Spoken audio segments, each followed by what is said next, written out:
I'm very happy to be here with Kary to talk about a great director and a great film, America, America. Kary, I think you have some personal connections or biographical parallels between you and Kazan in terms of family background and ethnic background. Tell us about those. Yes, Elia Kazan was a Greek from Turkey. He was from the central part. His family was from, well, he actually was from the central part of Turkey. My father's parents were from the western coastal regions of Turkey. My father's mother's people were from Izmir, what is now Izmir. It was called Smyrna when they were there. And my grandfather's people, my father's father's people, were from the Sea of Marmara region, not far from Gallipoli, where the famous World War I battle was fought. And my grandfather died when I was young, but my father and his uncles were very much connected to their Greek Turkish history. And so as I became interested in film and aware of film, the fact that one of the filmmakers to whose works I was attracted at a very young age. I mean, when I can vividly remember seeing Splendor in the Grass at 10 years old. I was when I as I learned that he was not only a Greek American but a Greek American of Turkish descent. Um, I I became very gravitated to him But and to but his work. interestingly, you the work spoke to you before you knew of that kind of connection between you and Kazan. Absolutely. The work Yes. the work itself reached out to you in some way. Yes, absolutely. I was interested in college, in high school and in college in not only Splendor in the Grass, but On the Waterfront and A Streetcar Named Desire and East of Eden. Those films, those were the kinds of films that made me interested in film and television. And I became very much aware of the studio theater group, the Actors Studio in New York, and Kazan's central part of the history of that place. When The Godfather was always the film that really got me interested in filmmaking, and the roots of that film and the actors in that film, particularly Lee Strasberg. I went down the rabbit hole, as it were, about the actor studio and all of the work that Kazan did there, and Strasberg, and the various other disciples that came out of that group. I like to say, Kary, when I introduce one of Kazan's films, that the four best acted films I have ever seen are Streetcar Named Desire, On the Waterfront, East of Eden, and Baby Doll. Absolutely the four best acted films I have ever seen. And I tell the audience, and they have something in common. Same director. Yeah, He was, hands down, the greatest director of actors in our history so far, in both film and theater. The yep, greatest. And absolutely. his influence lives to this day in the work of actors we may be drawn to and we think they're being very real or natural. Their foundation is the work that Kazan was doing at the Actors Studio with people like Brando and James Dean and Montgomery Ab- Clift. Absolutely. And as I started to contemplate trying to make a career for myself in filmmaking, which came fairly late in my life, I I returned to Kazan, and it was at that time that this was in like 1987. I was around 25 years old, and it was right around that time that Kazan's autobiography, A Life, came out. And I remember kind of gobbling it up, and it happened to coincide with a trip I took to Greece with my dad and his uncle, where we went not only to Greece, but we also went to Turkey. And um, during that time, we went to Izmir, we went to Istanbul, and we also went down to the Sea of Marmar village, which is in the Turkish called Gazikoy, and which in Greek was called Yedikli. Um, and we visited those streets. And I must say, when I saw America for the first time, which was well after this experience, I just thought of my experience in Turkey. And when I reread A Life after that trip, I zeroed in on Kazan's experience of going back to Turkey with the idea of making this film. And in fact, my father had and gave me this backgammon set. And when I watched the film again today in anticipation of this, I saw a backgammon set. This is a backgammon set from Turkey that my father bought during one of his trips there, a kind of heirloom antique. And it reminded me of during one of the kind of raids of soldiers, there's a backgammon board that gets tipped over. And I thought of this piece. Anyway, so there's a lot of detail. The film has that kind of genuine detail. One feels its authenticity. Absolutely. You can feel that he went into these villages or into Istanbul, Constantinople, and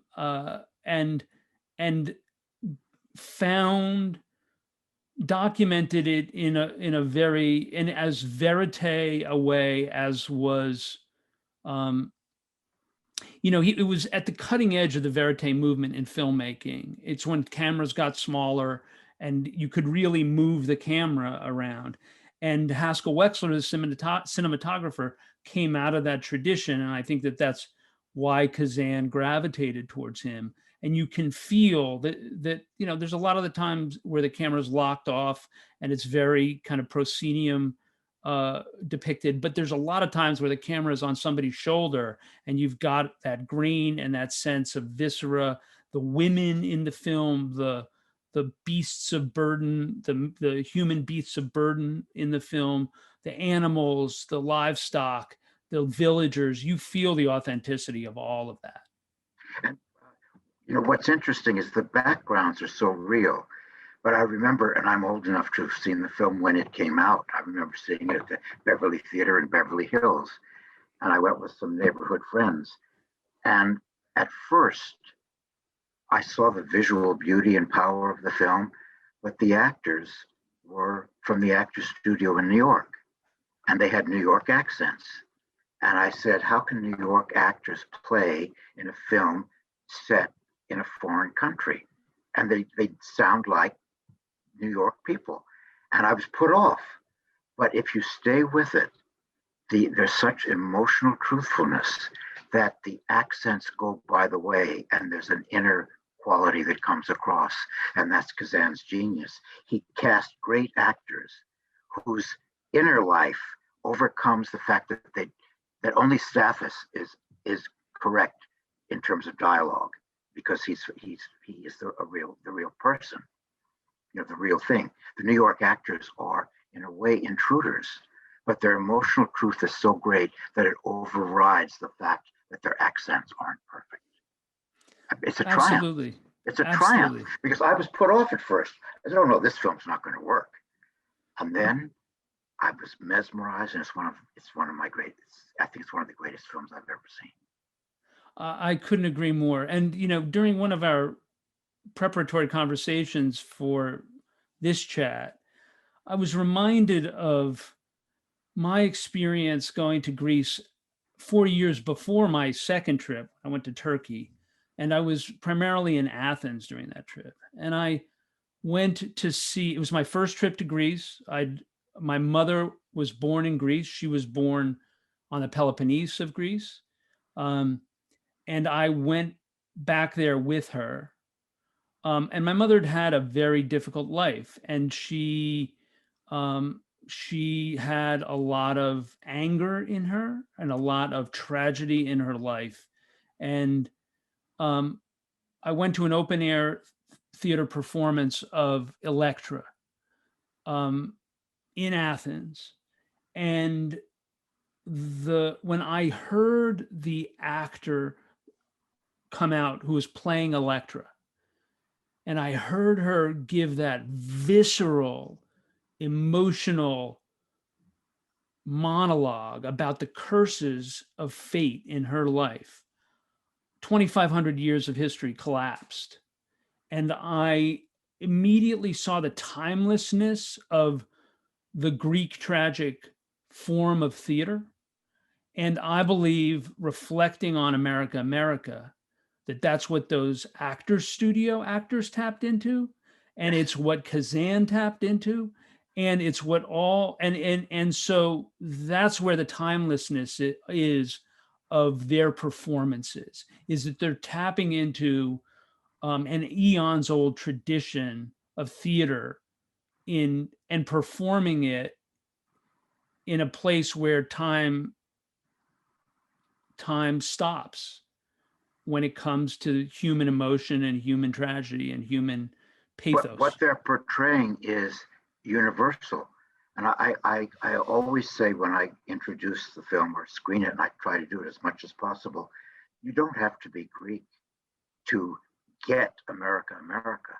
It's a universal story. It's the greatest immigration film ever made, for instance. And since immigration is such a current theme in headlines today, actually, this should be required viewing, this film. It's a universal story. It's specifically about your people, but I'm Jewish. It connects to me at a very deep level. And by the way, if we could parenthetically take a moment, I noticed in your impressive resume that you produced One Survivor Remembers. Correct. Yeah, I produced and directed that. And you were chosen by the Library of Congress to be on the National Film Registry, which is a big deal to be selected for that. Very, very grateful for that. But you're not Jewish, but you felt a connection with this woman's witnessing of her own people's tragedy. Well, absolutely. And in fact, the universality of that story connects back to my mother. I referenced her own tragedies. When my grandfather, my mother's father was also an immigrant. He came to the United States around the turn of the century, right around the time that Kazan's character would have come, and Stavros would have come. And he built a business in Erie, Pennsylvania, went back to Greece, found a wife, brought her back to America, and then in the 20s had 3 children in America. And then in the 20s, as Greece was returning to democracy, he brought his family back to Greece, sent 3 of the children who were American citizens back to Greece in their late teens, early 20s, had 4 more children there, or 5 more children there. And then in the early 1940s, the Germans invaded and occupied Greece, and a Greek governor of Arcadia, the region of Greece where he lived with his family, was trying to root out partisans who had kidnapped the governor's wife and child, and in doing so sent a death squad to my mother's village. Her father was killed by fellow Greeks who were collaborating with the Germans in one of those death squad raids. And she was the last person to see him alive. My mother, later in her life, told me the story of that last day of my grandfather's life and her experience that day. And it is seared into my memory. And when I made One Survivor Remembers, my mother's Gerda's ability to articulate her past and her pain and her trauma and the loss of her loved ones resonated with me so deeply that I felt like in making the film, I was not only honoring Goethe and the 6 million Jews that were killed in the Holocaust, but also the memory of loved ones of others who were killed because of totalitarian oppression. How did you get to Gerda? How did you find her as a subject?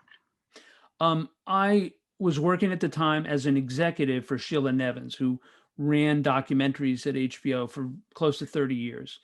And I was her junior executives, and we were looking to make a film to commemorate the 50th anniversary of the end of World War II and the liberation of the concentration camps.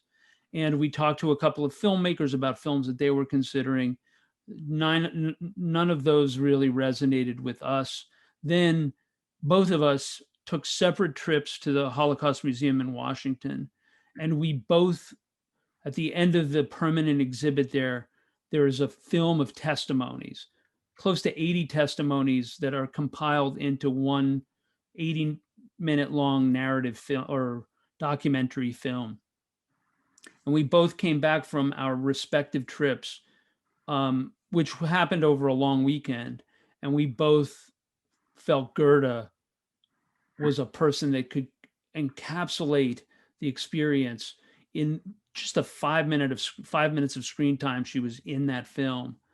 And so we went to the museum and to Michael Berenbaum, who was the director there, and they agreed to co-produce the film with us, help us get to Goethe. And then I pitched myself to Sheila to be the filmmaker, because I'd worked on a few films with her and other filmmakers, and I felt like I knew what the film was. And Sheila said, okay, you can do it. But that kind of, it's cross-cultural, but it has, the words that we use today, diversity and inclusiveness. That film and America are perfect examples of, ideally speaking, what we mean when we talk about diversity and inclusiveness. Absolutely. And the other thing about it that's resonant is that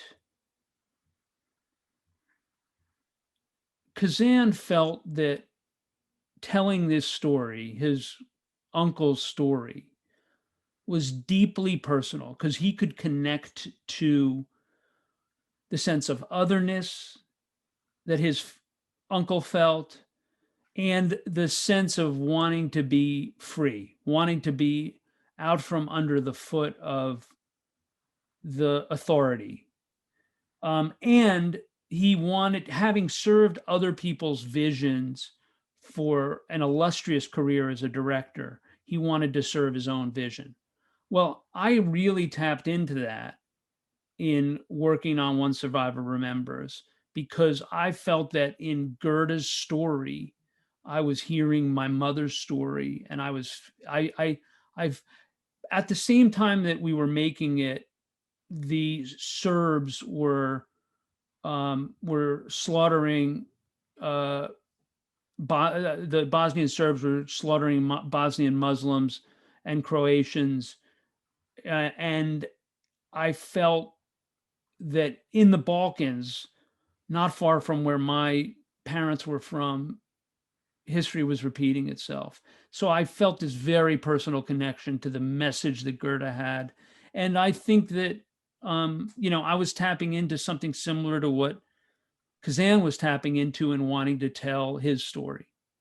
I think that's an important point that that viewers should pay attention to. America is Kazan's own favorite film. Well, it's the only film Francis he Kazan, really... his widow, whom I got to know, said they would watch two films a lot. He didn't talk about, he was married to him for 25 years, and he didn't talk about his career much, but he was very drawn to two of his films. One of them, America, which I could understand completely, but I don't think anybody out there, even the most thorough student of Kazan, could even guess what his second favorite film was. What was it? An obscure film that's hardly remembered, Wild River. Really?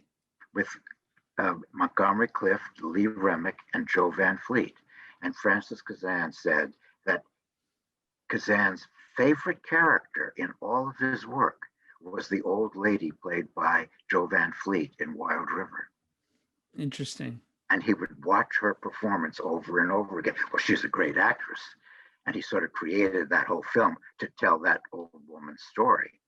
And at the time, of course, Jo Van Fleet wasn't an old woman at all, but she through method acting became an old woman. She would put paint warts on her hands. Nobody saw them except for her because they made her feel that much older.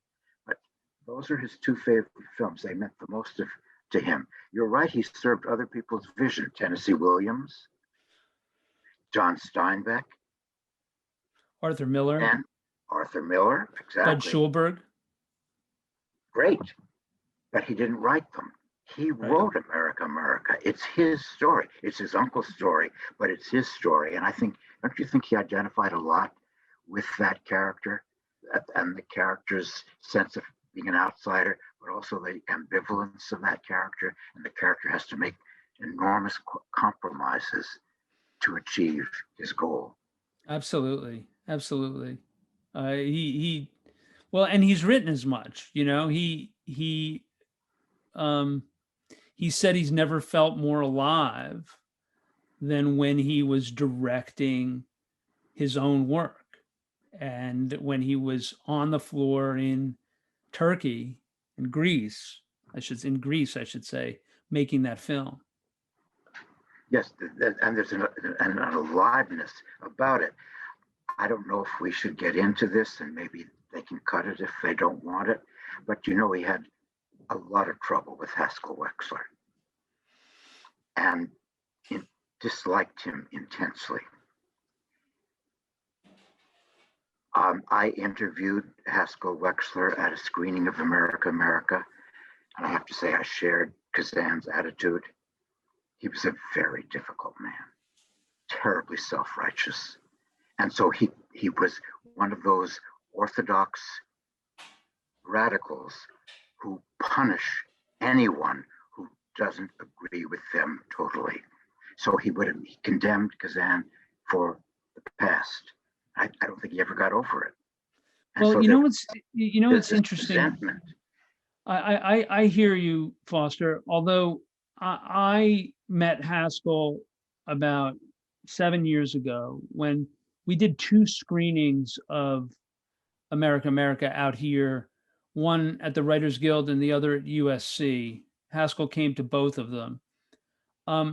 He was very gracious at both screenings about Kazan. And in fact, at the second one, one of Elia Kazan's sons, Nick Kazan, who's one of the great screenwriters of his generation, of his time, was there. And Haskell was very kind and generous in his remarks about the quality of the film, and notwithstanding the difficulty that he may have had with Kazan. And that Kazan had with him, by the way. And that Kazan had with him. But I think Kazan also says in his memoir about Wexler that the work he always separated his personal feelings about Wexler from the work that Wexler did. And that Wexler's feelings for Kazan and vice versa did not in any negative way impact the work, and that in fact the friction between them may have actually enhanced the quality of the work. Kazan says this in his book, and Wexler in as much said that in the Q&A sessions that followed the screenings of America, America here in LA. Well, I mean, it's accurate. First of all, I think it's Haskell Wexler's finest hour. That is great black and white cinematography. And it's get any better. It doesn't get any better. Obviously, Mike Nichols was deeply influenced by Kazan as a director, and Nichols famously directed a production of Death of a Salesman in New York, and used much of Kazan's staging, his sets, his music. And when Mike Nichols went to make his first film, Who's Afraid of Virginia Woolf, he shot it in black and white, and he used Haskell Use Wexler as Haskell Wexler, cinematographer. and that film is beautifully shot. It's Yep. Magnificent. It's Yep. beautifully shot. But no, the work is extraordinary. But Kazan's very frank in his autobiography about how he felt personally about Yeah. Wexler, that he really disliked him intensely. And it was the only time he ever had that feeling about a cinematographer. And they were over there and it was too late to change. But I think they both recognized, despite their personal differences, there was an artistic bonding nonetheless. Absolutely. And just to since we're being frank about it, Wexler was, young, inexperienced. This was a big break for him. And so whatever personal ideological issues he had with dealing with someone who had, who had named names in the House Un-America Activities Committee, Wexler got over those purely for pragmatic reasons because he knew this meant a lot to his career. Yeah, he And stayed with the film. He didn't walk out, and he did great work. yeah, well, I mean, he took the job. He knew who Kazan was when he took the That's right. job, That's right. and he took the job and he stayed with it.